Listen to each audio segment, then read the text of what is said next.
안녕하세요. 오늘은 클래식계의 BTS 작곡가 진우숙님에 대해서 말씀을 드리겠습니다. 대개 이런 순서로 말씀을 드리겠습니다. 서론 부분에서는 독일 음악의 발달사에 있어서 진우숙 씨가 가지고 있는 위치에 대해서 말씀을 드리고, 두 번째는 가족관계 및 한국에서의 발달 과정, 세 번째는 독일로 유학 가서 지금까지 쭉 활동을 하고 계신데 그 과정에 대해서, 발달 과정에 대해서 말씀을 드리고, 네 번째는 작품 활동에 대해서 말씀드리겠습니다. 분야별, 주제별, 또 위촉 기관들, 그리고 또 일부 작품들은 파기를 하셨는데 그 작품들에 대해서도 간단하게 소개를 드리겠습니다. 그리고 진은숙 씨에 대한 주변의 평들, 그 다음에 수상 경력은 이게 객관적인 평가가 되겠죠. 그리고 후배들의 교육, 그리고 마지막 부분에 가서 요약 및 음악적 핵심 사상을 말씀드리겠습니다.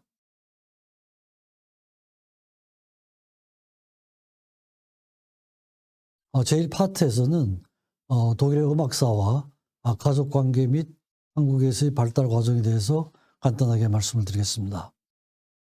독일의 음악사인데요. 어떻게 보면 서양 음악의 전체 발달사에서 독일 음악이 주를 이뤘다고 그렇게 볼 수가 있습니다. 중세 시대에는 트라바두르라 그래서 음유시인의 예술이 있었는데, 초기 단계에는 프랑스가 조금 앞서다가 13세기 말이 되면서 독일의 미네징거가 성행을 하면서 독일이 앞서게 됐습니다. 르네상스로 와서는 19세기 프랑드르 악파의 영향을 받게 되는데, 악기 제작이나 기악 음악에 독자적인 개척을 했고, 봉건제가 쇠퇴가 되고 상공업자들 동업조합이 형성이 되면서 마이스터징어라는 이런 제도가 생겼습니다. 그래서 상당한 발달을 이루었고요. 또 하인리 시츠라는 아주 그 독일 음악의 아버지라고 불리는 이런 분이 나타나셨죠. 르네상스 음악과 바로크를 이어주는 역할을 하셨던 분입니다. 우리가 이제 흔히 듣는 음악으로는 대개 바로크부터 시작이 되죠. 물론 그 바로크 시대에도 독일 음악가들이 굉장히 많습니다만, 우리가 흔히 대할 수 있는 분들, 브룩스테후드라든지 텔레만, 바 핸델은 잘 아시는 분이죠. 그래서 바로크 음악이 바 핸델에 의해서 총 집대성이 되었죠. 그 다음 단계가 클래식 음악인데요. 이 클래식이라는 단어가 라틴어로 최상급이라는 의미인데, 이게 이제 두 가지 의미가 있습니다.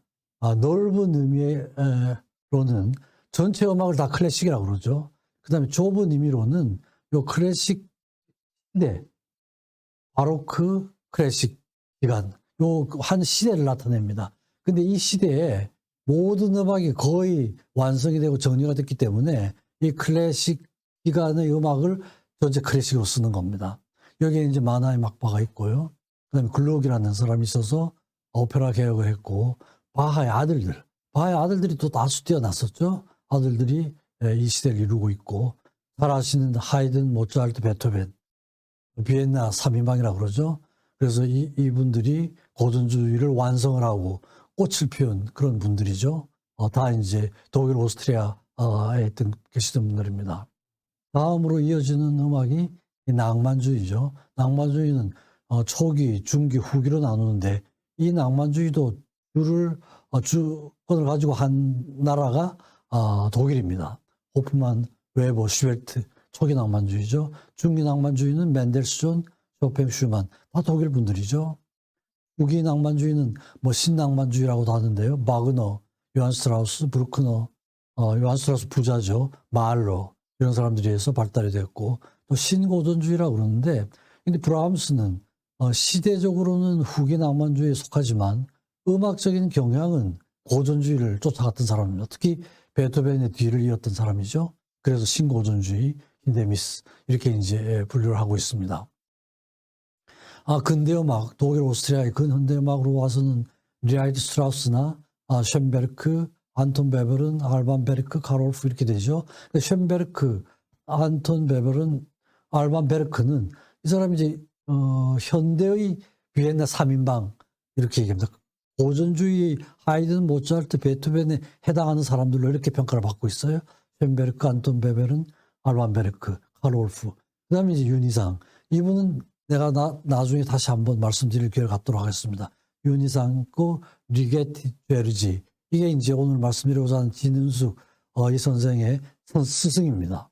그 다음에 스톡하우젠, 강석희란 분이 계시고 우리나라 서울대 교수를 하시다가 우리나라 현대음악의 문을 여신 분이죠. 진은숙 이렇습니다.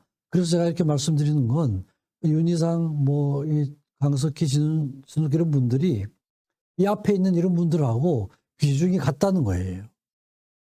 그러니까 큰 시대의 한 흐름을 주도하고 있는 분들이라는 이런 의미죠. 그래서 제가 아주 간단하게 독일의 음악의 역사를 말씀드렸는데 이 독일의 음악이라고 하는 큰 이 줄기에서 한 시대를 이룰 수가 있다. 이런 비중을 갖고 계신 분이라는 뜻입니다. 가족 관계 및 한국에서의 발달 과정을 보면요. 우선 그 아버님은 목사셨습니다. 개척 교회 목사 개신교셨고요. 1991년도에 서울서 태어났습니다. 그리고 아버지 교회에서 부분적으로 서양 고전 음악을 접할 그런 기회가 좀 있었고 사남매인데 언니 그 진희숙 씨는 그 부모님들은 별로 이런 계통에서 일을 안 하셨는데 그 자녀들은 다 비슷한 계통에서 일을 하고 계신 것 같아요. 음악 평론가로 활동을 계시고 동생 아마 진중권 씨는 여러분들 잘 아실 겁니다. 텔레비전에 엄청 자주 나오는 분이죠. 문화평론가, 요즘 이제 정치평론, 정치비평가로 굉장히 활발하게 활동을 하고 계시죠. 또 남동생 진중권 씨는 프로그래머로 일을 하고 있습니다. 독일 유학 중에 이제 결혼을 하셔가지고 남편은 핀란드 출신의 피아니스트인데 아마 노르웨이 쪽에서 지금 그 프로그래머로 일을 하고 계시고 그 사이에 아들 하나를 둔 상태입니다.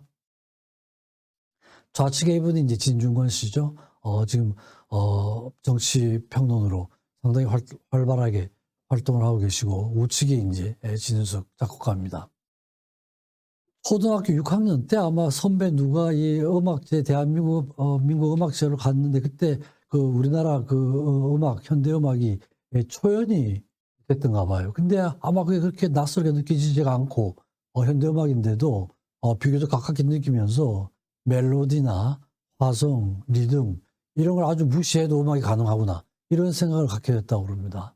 그리고 금난 여중 시절에는 피아노를 좋아해서 연주자가 될 마음을 먹었던 적이 있었는데 또 중간중간에 이제 친구 집에 가서 영화를 보면서 굉장히 좋은 피아노 음악이 있어서 그때는 몰랐는데 나중에 알아보니까 이게 이제 베토벤의 비창 소나타였던가 봐요. 그래서 이제 고전 음악에도 관심을 갖게 될 기회가 되기도 하고 또 아마 그 중학교 때 같은데 그 음악 선생님께서 조왕기란 분이 계셨는데 작곡을 하는 게 어떻겠냐 이런 말씀을 하셨던가 봐요. 아마 그때도 아마 그런 자질이 조금 눈에 띄었던가 봐요.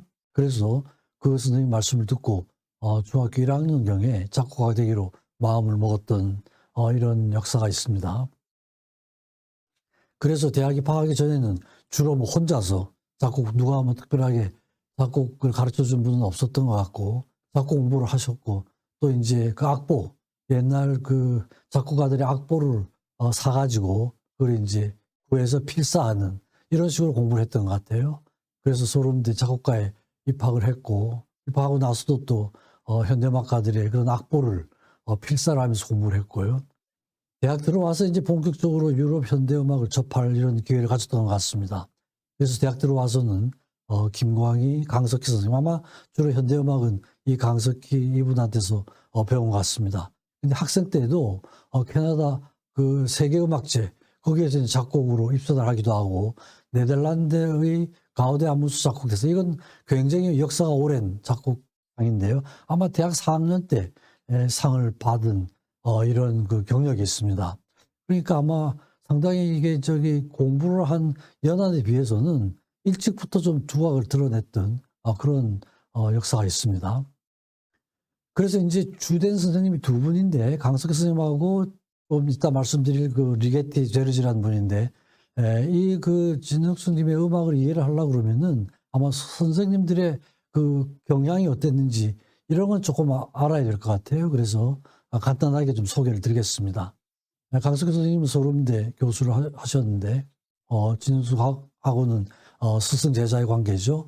독일 하노버 국립음악연주미디에서 막 학석사를 하셨고 베를린 공대에서 공학 석사를 또 받으셨습니다.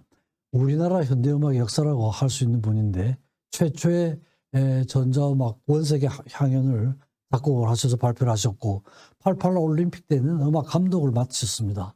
그리고 한국의 전통음악과 현대 작곡 기법을 접목을 시도했던 이런 분입니다. 이분이 이제 강석기 님이신데요. 저도 몇 번 만나 뵌 적이 있는데 2020년도에 이제 세상을 떠나셨습니다. 근데 이제 아주 우리나라의 현대음악을 제대로 도입을 하고 가르친 이런 분이죠. 그래서 항상 이분은 지성적인 걸 굉장히 강조를 하셨던 것 같아요. 또 건축, 음악은 흐르는 건축이다. 이런 걸 강조를 하셨고요. 이분도 이제 현대음악을 제대로 접하신 게 윤희상 이분이죠. 뭐 현대음악에서는 아주 큰 거장이신데요. 이분에 대해서 내가 나중에 다시 한번 자세하게 말씀을 드릴 기회를 갖도록 하겠습니다. 간첩 사건으로 해서 67년도에 동백립 사건으로 해서 우리나라에 잡혀 들어왔죠. 그래가지고 이제 병이 생겨서 나와서 입원을 했습니다. 서울대병원에 입원을 하고 병보소로 나와서 입원을 하고 있었는데 아마 이때 접촉이 되셨던 것 같아요. 그래가지고 이제 병원에 와서 허락을 받고 와서 사살을 했던 윤희상님한테 사살을 했던 이런 기록이 있습니다. 그래서 아마 그때 이제 제대로 좀 서구음악을 접할 기회가 있었고 그러고 나서 윤희상 씨가 68년도에 추방 형식으로 석방이 됐는데 석방되고 나서 또 독일로 따라갔습니다. 75년까지 독일 유학을 하면서 하노버 음대 그때 윤희상 님이 그때 하노버 음대에서 음악 교수로 계셨는데 그 밑에서 공부를 또 했습니다. 하고 베를린 음대에 가서 또 실험음악을 보리스 블라우라는 작곡가한테 공부를 하고 80년도에 또 재유학을 가서 베를린 공대 통신공학과에서 프리츠 벤켈이라는 분을 사살했습니다. 그래서 우리나라 사람으로는 최초로 현대음악을 직접 접하고 교육을 하셨던 그런 분입니다. 그래서 항상 이 건축적인 작곡, 흐르는 건축물 이런 걸 강조를 많이 하셨던 것 같아요. 그래서 작품의 내부가 세포 조직처럼 맥락이 잘 짜여 있어야 하고 소리마다 연결이 되면 그 가운데 팽창력이 생겨서 마치 건축물이 튼튼하게 서 있듯 음악도 그런 조직을 가져야 한다. 아마 이런 그 음악 철학을 갖고 계시던 분입니다. 그리고 개인적으로는 가장 좋아하는 음악가가 베토벤이고 현대음악가이지만 자기가 가장 좋아하는 음악가는 베토벤이고 베토벤에 대한 평가가 굉장합니다. 어떤 분야로 분석을 해도 베토벤을 뛰어넘는 음악가는 존재하지 않는다. 그의 음악 정신을 우리는 흉내내기도 어렵다. 작품 번호에서 한 곡도 버릴 곳이 없다. 단 한 곡도 타인의 곡을 모방하거나 자신의 곡을 모방한 곡도 없다. 이런 곡마다 다르고 특색이 있고 모두 훌륭하다. 그래서 그의 음악 정신이 아주 위대하다. 그래서 아주 베토벤에 대한 절대적인 그런 존경심을 갖고 계셨던 그런 분입니다. 제자들에게도 논리성, 기술성, 미학성 이런 걸 강조를 하셨고 또 무조건 스스로 모방하지 말고 스스로 경험하고 터득해라 이런 겁니다. 그리고 문학적인 거, 미술, 철학, 역사, 건축 이런 거 다양한 분야하고 음악하고가 서로 접목이 돼야 된다. 다양성을 굉장히 강조를 하셨던 것 같고요. 또 한국 음악 그러지만 한국 음악이라는 이런 개념은 없다. 이런 사고방식이었습니다. 그래서 전통적으로 우리 조상들이 사용해왔던 중요한 자료들을 자기 음악의 언어로 소화시키는 작업이 필요하다. 아마 이런 가르침이 상당히 중요했던 것 같습니다. 그래서 항상 새로움, 경이로움을 나타낼 수 있어야 된다. 이렇게 했습니다. 그러니까 이제 예를 들어서 서양 음악도 베토벤 그러면은 베토벤 음악이지 독일 음악이다, 오스트리아 음악이다 이러지 않는다는 것이죠. 그죠? 이제 그런 개념을 우리도 가지고 있어야 된다. 이런 걸 가르쳤던 것 같습니다. 그래서 진은숙 이 작곡가를 스승과 제자로 만났지만 굉장히 일찍부터 두각을 좀 드러냈던 것 같아요. 그래서 82년부터 85년까지 3년 동안 가르쳤습니다. 근데 이미 재학생 때 국제음악제에서 작곡상을 타기도 하고 네덜란드 아까 잠깐 말씀드렸었죠. 거대 아무스 작곡 대상을 상됐다고 이렇게 했습니다. 그리고 이 곡을 스펙트라 분광이라는 곡인데 이 곡을 이 선생님이 강석희 스승이 굉장히 좋아하셨던 것 같아요. 제자가 작곡한 곡을. 근데 실제로 작곡자 자신은 나중에 이 곡을 폐기 처분을 합니다. 아주 좀 그런 재미있는 에피소드가 있습니다. 사회광고로 만났는데 자기가 아주 비판적인 사람이지만 진은숙의 작품은 아무리 봐도 지적할 사항이 없다. 이런 코멘트를 했고요. 그래서 개인적으로 참 부럽다. 작품마다 아주 새로운 경향을 띠고 완성도도 아주 높다. 이런 평가를 했습니다. 항상 새로운 감각과 새로운 악기 편성으로 자기식의 미학을 발견내고 만들어 나간다. 실제로 이제 이런 걸 강석희 선생님께서 굉장히 강조를 하셨는데 그걸 굉장히 빨리 받아들여 가지고 실천을 했던 것 같아요. 그다음에 앙상블과 전자음향을 위한 시 이 곡에서는 소리 자체를 완전히 해체하고 새롭게 보는 시각이 깔려 있다. 철저하게 자기 중심적인 음악을 쓰고 있다. 단연 세계 최고의 수준에 있다. 이런 평가를 학생 때부터 그 후에 활동을 가지고 이런 평가를 내리셨습니다.